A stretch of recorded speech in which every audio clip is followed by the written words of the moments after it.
Hey there friends, David Lightbringer here with the top 5 reasons why Torrhen Stark knelt to Aegon the Conqueror. Number 5, that King of Winter crown is just very uncomfortable. It's made of swords after all. Number 4, Torrhen realized that Aegon had a matching throne to his sword crown. Sword throne, sword crown. It just made sense. The third reason why Torrhen Stark knelt to Aegon the Conqueror, Brandon Snow was bad at math and only actually cut 2 weirwood arrows. That's what you get for trusting Bran's weirwood paste visions, I guess. Number 2, Torrhen was gonna do that Arya Faceless Man coin trick, but it was just too muddy, the coin got lost, didn't work. He was ready to stab Aegon, but it just didn't work. And tonight's number 1 reason why Torrhen Stark yielded the North up to the Targaryens, because Visenya made her mean face.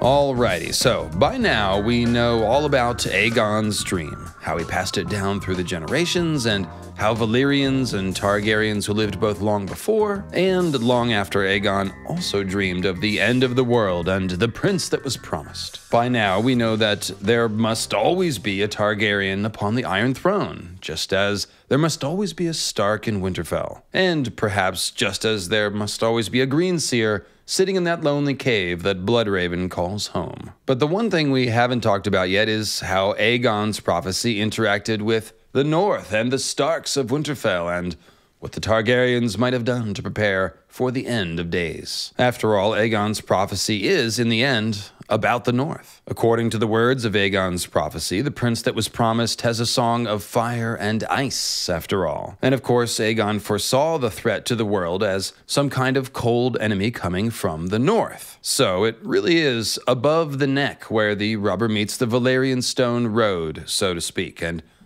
kind of just made it sound like we ran somebody over with a car. I don't know how that happened. Anyway, up north is really where it comes down to practical preparations for the actual fight that the living will have to wage against the dead and their cold masters. Today's topic, as you guessed from the top 5 list, is the submission of Torrhen Stark, then King in the North, to Aegon and his sisters at the River Trident. The question is, why did Torrhen Stark kneel? Besides Visenya's mean face, which is very, very intimidating. We're told that Torrhen knelt because of Aegon's dragons, of course. I mean, he'd heard about Harrenhal and the Field of Fire like everyone else, and saw that he just didn't have any kind of anti-dragon technology. No way to kill dragons at all. Not even a secret magic way to... Oh, what's this? His bastard brother Brandon Snow offered to cross the Trident under cover of night and slay all 3 dragons, Balerion, Vhagar, and Meraxes, while they slept? Precisely how the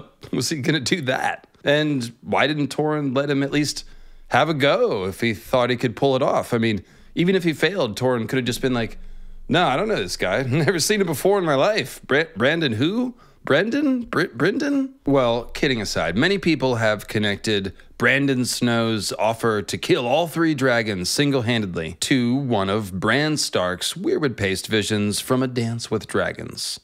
A dark-eyed youth, pale and fierce, sliced 3 branches off the weirwood and shaped them into arrows.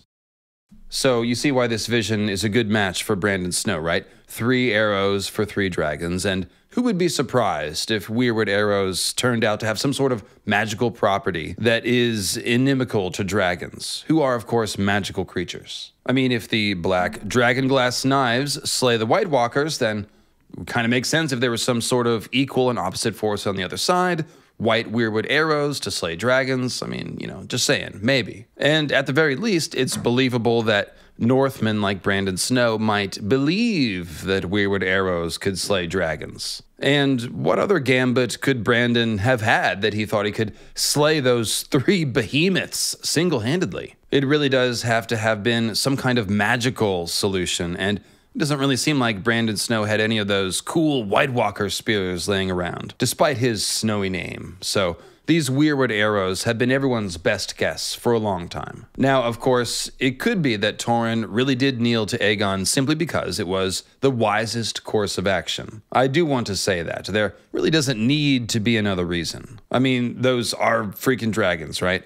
However, given that we know now that Aegon was thinking about a prophesied threat from the north as he was conquering Westeros, and given that weirwood arrow vision, we also have to consider the possibility that Brandon Snow's offer was not a vain boast, and that Torrhen Stark actually did have a way to potentially slay the dragons, but chose not to because Aegon shared his dream with him, and because they shared a mutual understanding of the graveness of the threat. And really, why wouldn't Aegon have told Torrhen about just how high the stakes were? Aegon would have wanted the North as his strongest ally, not a reluctant enemy that he had to burn and beat down into submission. Aegon absolutely would have placed the highest priority on establishing a partnership or agreement with the most powerful and ancient house in the North, House Stark. And that's why I got my Stark Targaryen partnership t-shirt on. And of course, it's even possible that Aegon's prophecy, which may be worded slightly differently in the books or have more to it, actually mentioned House Stark specifically or through symbolic clues. So here's why the possibility that Aegon told Torrhen about his dream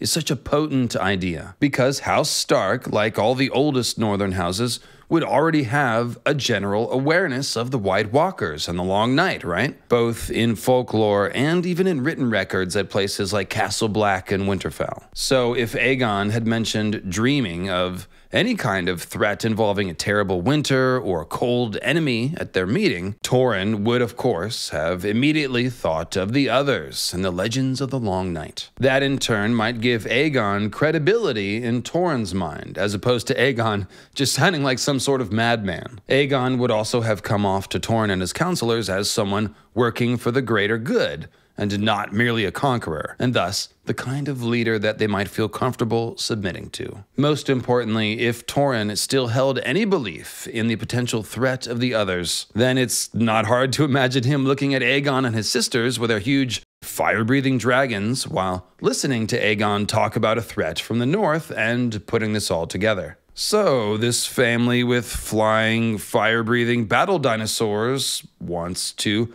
help save the world in the event that the ice demons come again. Now that I think about it, that might come in handy. And thus, we have a very practical basis for an agreement. Not only an agreement that the Starks would submit to the Targaryen monarchs, but perhaps that they would even work together whenever this threat from the north materialized. Aegon, of course, had no way of knowing when the apocalypse would come, so he may have wanted to establish an accord of cooperation as soon as possible. People trying to interpret prophecy do tend to think that they're going to come true in their own lifetime, whether that be Targaryen dragon dreamers or some of the people I grew up with who read the Book of Revelations too many times and have been looking for signs of the end times in the weather patterns since the 80s.